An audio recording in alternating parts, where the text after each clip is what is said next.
Okay, let's dive right into this explainer and crack the code on how tone completely changes the structure of your writing. Because honestly, whether you're sending a high-stakes request to your boss or just dropping a quick note to a friend, mastering the art of the letter, it's an absolutely essential skill. So today, we're going to break down exactly how you can tailor your words for maximum impact.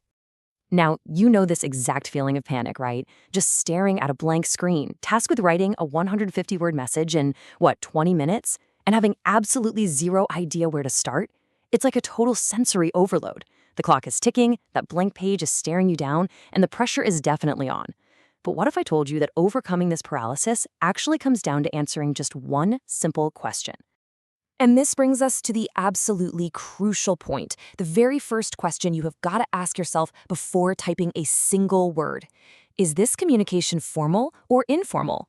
You see, this isn't just about being polite. This single decision acts as a blueprint. It's going to dictate every vocabulary choice, every grammatical structure, and literally every sign-off in your entire message.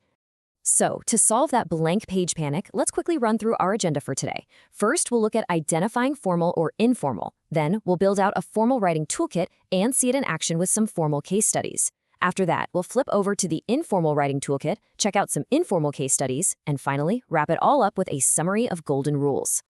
All right, kicking things off with Section 1, formal or informal, setting the tone. Let's put these two distinct worlds of written communication in a direct head-to-head battle. When you look at them side by side, it brilliantly illustrates the divide. Formal writing relies entirely on distance and respect, whereas informal writing, it's all about warmth and directness. On the formal side, you're essentially building a professional boundary. You open with "Dear Sir" or "Madam" and close with "Yours faithfully." But jump over to the informal side, and those walls just come right down. It's hi, it's first names, it's lots of love. Understanding this boundary is absolutely step one. Moving into our first toolkit, here is Section 2, the formal writing toolkit. This is where structure and respect take the wheel. Now, I find this part fascinating.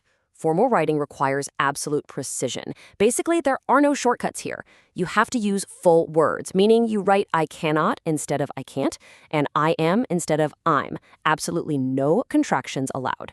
Plus, you need these heavily structured connecting words to logically link your thoughts. Words like "furthermore," "in addition," and "consequently." They're essentially the glue holding a formal, respectful argument together. What's really interesting here is how you can use these plug-and-play expressions as a sort of cheat sheet to instantly elevate your tone. If you're making a request, you don't just say, "I want you to do this." Instead, you smooth it out with, "I would appreciate it if you could."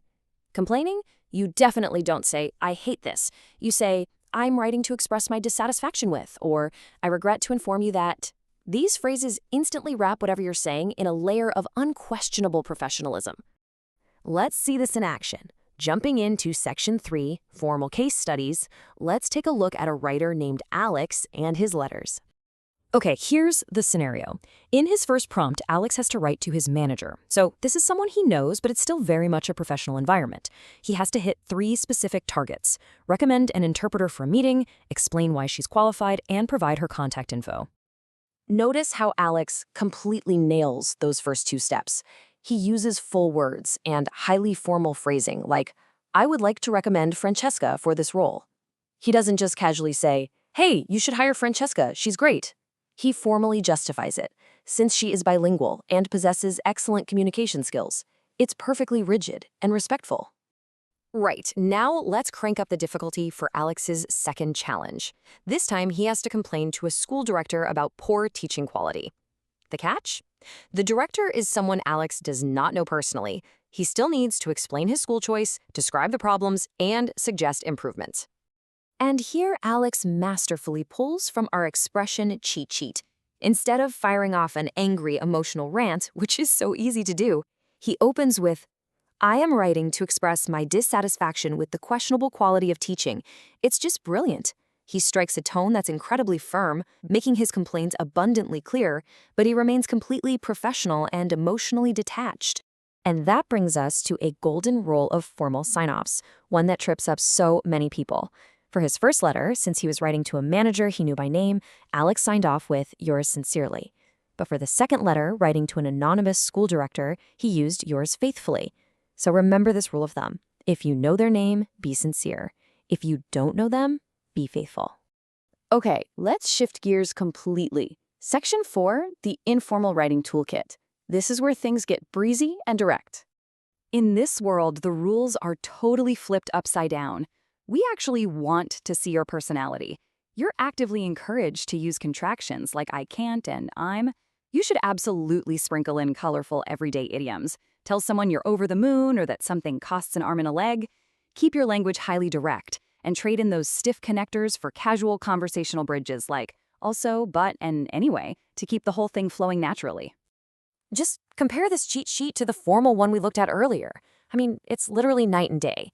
Instead of a stuffy, I am writing to inform you that, we just exclaim, guess what? Instead of a rigid opening, we jump right in with, hope you're doing well, and we close out with warm sign-offs like take care. It immediately establishes a warm, personal connection with whoever's reading it. Let's see how all of this comes together in Section 5, Informal Case Studies, specifically looking at a request from a writer named Kanishka. So Kanishka is new to the city, and she needs to write to a friend for some dinner recommendations. Since it's a friend, an informal tone is strictly required. She needs to tell her friend about the occasion, describe the type of restaurant she'd prefer, and actually ask for the recommendations. And she hits the prompt perfectly. Look at her wording here. Since it is a family occasion, I'm looking for a venue with a warm and welcoming atmosphere. The vocabulary is descriptive and clear, making sure she hits her word count, but she sandwiches it in casual formatting.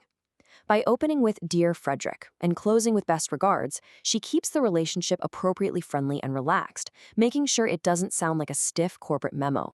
Well, as we wrap up this explainer, let's head into Section 6, Summary of Golden Rules. What are the absolute core takeaways you need to remember? Think of these 4 rules as your ultimate pre-flight checklist. 1. Always identify your reader first. 2. Give yourself about 20 minutes to comfortably draft at least 150 words. 3. Always match your greeting to your sign-off, so Dear Sir or Madam pairs with yours faithfully.